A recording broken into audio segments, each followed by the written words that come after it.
Guys good evening मु अभय आपन स्वागत आउ गोटे न्यू ब्लॉग को।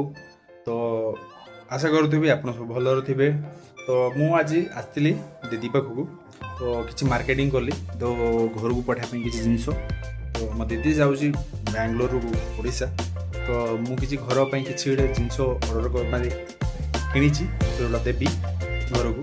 तो चलतु देखो आते पड़ा आउटी कौटी कौन नहीं। तो यहाँ हूँ दिलपसंद जो मैंने बेंगलोर रोचे से जानी। तो मु घर पर केवल 2टा दिलपसंद आनी पारे कारण आउ मिले मार्केट रे।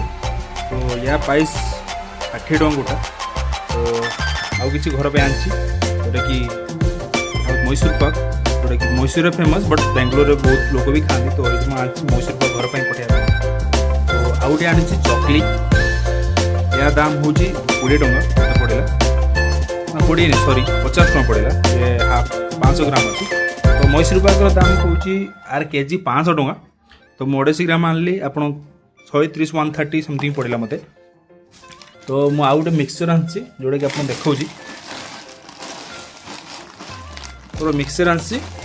तो मिक्सचर दाम थिला 140 टଙ୍କା। तो यहाँ 1 kg।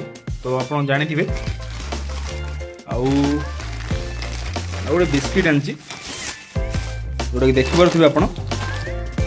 तो आपको कहते हार्ट शेप बिस्किट मैंने हृदय वाला बिस्किट। तो ये क्रिस्पी थाए स्पाइसी भी थाए। तो या दाम मत पड़ा 140 टଙ୍କା। तो टोटाली मत 600 ରୁ 700 ଟଙ୍କା पड़ा। तो दी घर को पठेबी तो दीदी जाऊँगी तो से गोटे मिनी ब्लॉग करदेली आपण मानी। तो जदि भल लगे वीडियो प्लीज लाइक करेंगे सब्सक्राइब करेंगे। जदि चैनल नुआ आसन प्लीज सब्सक्राइब करेंगे। रही जय जगन्नाथ।